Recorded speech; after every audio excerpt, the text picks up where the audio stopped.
Hey everybody, Shrike here. Guess what? Well, the thumbnail probably gave it away, but I got a new toy, and she's a destroyer. I'm so excited to dive into Momo's kit and see what makes her tick, and what I discovered really surprised me. Come on.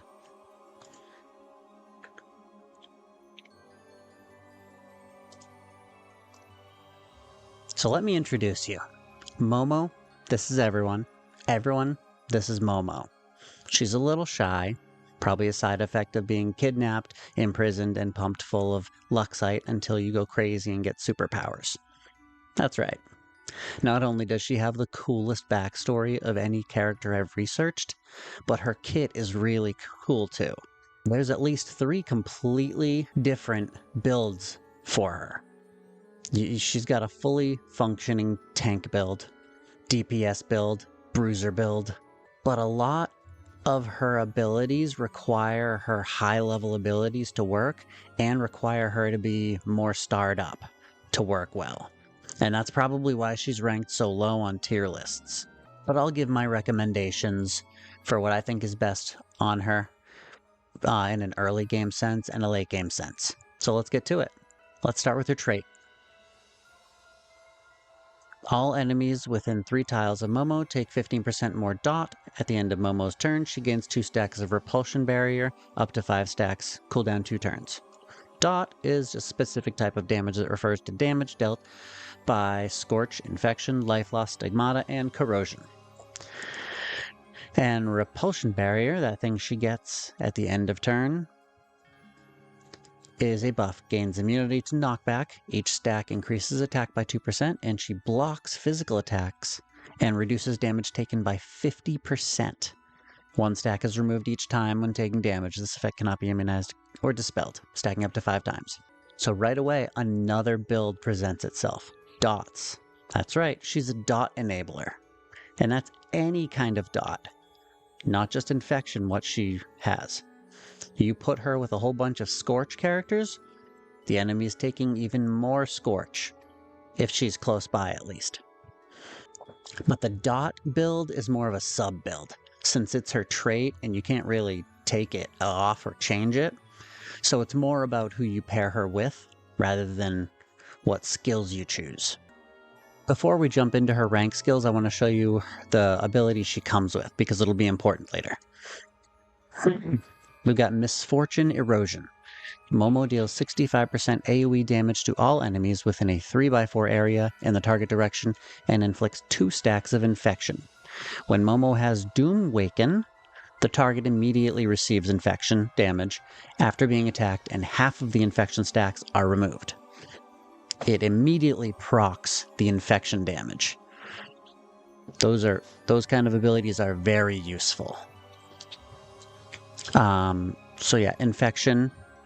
Character loses a certain amount of HP after each turn. More stacks deal higher damage, stacking up to 9 times. Stacks have after taking effect. And Doomwaken buff increases attack by 20% and grants 50% lifesteal. And inflicts alert on a 3-tile radius at the end of the action, dealing 70% magic damage for up to 3 times per round.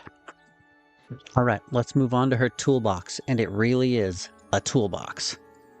Right away, you've got the option of a pretty good single target attack in Energy Ray, 140% damage, and before attacking gains shield break, or a 3-tile aura that decreases AoE damage to all allies around you by 25%. DPS and tanking. Now next up, we have this crazy skill. Repulsion Application. This is a decision skill. Momo selects to use Repulsion Purging or Reverse Propulsion. These are ranged pushes and pulls. She's a Jedi, and this is by far her most interesting skill to me. And unfortunately, it's one I couldn't fit into a build, and I tried, because it's so cool. I ended up having to Castilia her other ability. Erosive Power, passive. Damage increases by 10% after dealing damage, inflicts 1 stack of infection on the target. After a single target active attack, inflicts 1 additional stack of infection. So this is any damage here. inflicts 1 stack of infection. But this part's important. It has to be a single target active attack.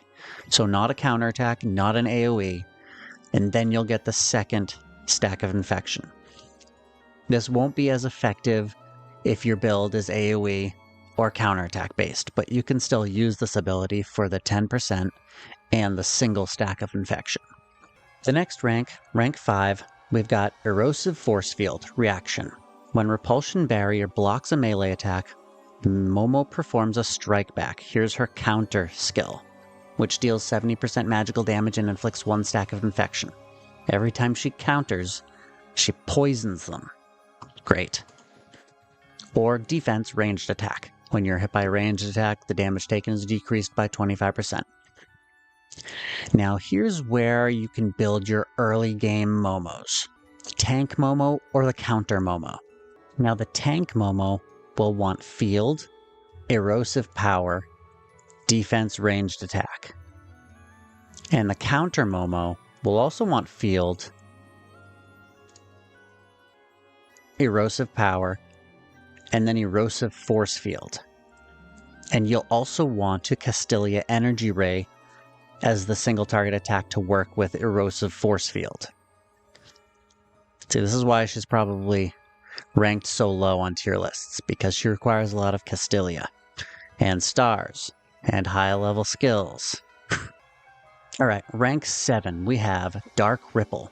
Magical damage, deals 70% AoE damage to all enemies within a 2-tile radius of the target and inflicts no passive skills and no reaction skills lasting for 2 turns. Or Toughness, passive, gains immunity to the effects of injured and dying. Now if you're going tank Momo, you could continue that route and take Toughness, that's fine, but I would honestly still recommend Dark Ripple for that build.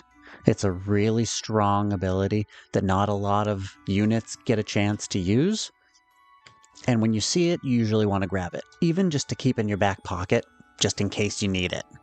It's a great ability to have. Next up is our basic attack replacements. We've got Invigorating Strike, deals 80% magical damage and additionally recovers 1 energy. Or Hypnotic Attack. Basic attack deals 80% magical damage and grants 30% chance to inflict sleep on the target for 1 turn. Now if this was a 100% chance, I could see this, but as it stands, Invigorating Strike is just better. Just the 1 energy. Every time you basic attack, it's better. And her last skills are Doom Waken. That sound familiar? Support. Instant. Momo gains 2 stacks of Repulsion Barrier. That thing that prevents her from being pushed back and halves her damage. She gets 2 of them. And Doom Waken for 3 turns. And this is an instant, by the way. Instant, Doom Waken, if we recall, increases attack by 20% and grants 50% lifesteal. Inflicts alert on a 3-tile radius at the end of the action, dealing 70% magic damage for up to 3 times per round. So anyone enters that 3-tile radius, she deals 70% magic damage to them with 50% lifesteal, 20% extra damage, and anything else that her skill says she does on hits. And Life Devourer. Magical damage. Single target attack deals 150% damage after attacking, gains 45% lifesteal. So yeah, you can see that the ability she starts with requires her to be in a state that only her rank 11 skill can put her into. It's crazy. But here's where things change for Momo. She finally goes through pixel puberty, and you can finally build perfect form Momo. You'll want Doom Waken, obviously, even though Life Devourer is very cool. You'll want Invigorating Strike, Dark Ripple, just in case, Erosive Force Field, Erosive Power, and I'm going to say both of these. These are both very good. And I Castiliad Repulsion Application, just because having the option to have a ranged push or pull is just too cool to pass up. And nobody would blame you if you picked it too. Now, normally, here's where I would recommend a specific loadout of basic attack, reaction, and 3 skills, but there's just so much utility to her, and her loadout probably changes on a case-by-case basis. You might be changing her more than any other character you have, based on circumstances. So I'm going to leave that up to your discretion. And I'll move on to her gear. Her weapon, I'm using Focus Wand because that's what I have. And this works with single target skills. It increases the range by 1 tile and increases magic attack by 3% when launching a single target attack. So if she's single target, this one works well for her. Starry Sky Heritage is also a good one. Or my personal favorite, Resentment Broom, if your Momo is more AoE based. The trinket is most likely Crystal Burst Armor. Increases HP by 2%, strike back deals 10% more damage. As it is for any counterattack unit. But if you're not building her with counterattack, then just something that will increase her survivability. Coexist Armor or Rejection Mask. See Coexist Armor here or Rejection Mask. Can tank 1 magical hit every 5 turns. That's pretty good. The Coexist might not be necessary with the tarot that I'm recommending.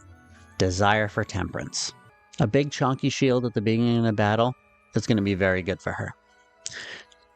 But if you're not building her for a tank, then Destruction of the Tower would work really well to get extra damage from her counterattacks. When it's not the character's turn, damage dealt increases by 20%. But if you're not building her tanky and you didn't take the counterattack skill, then quit being difficult. I can't think of everything. I'm just kidding. In that case, you'll want Dream of the Magician, like any AoE spell slinger. Increases damage dealt by 8% when casting skills for each extra target hit by the skill. The damage increases by 4% up to 12%.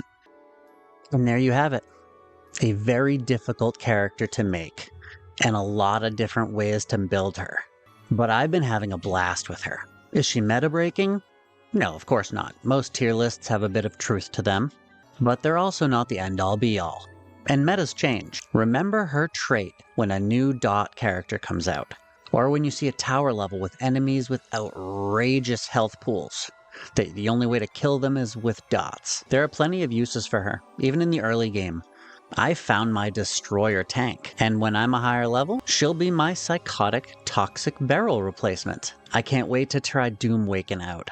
Well, I hope this helped, and if it did, leave a like and subscribe to the channel if you haven't. I love deep diving into low-tier characters to see if I can make them good. If that's something you like to see more of, check out this video. Well, thanks for watching. Have a great day. Bye-bye.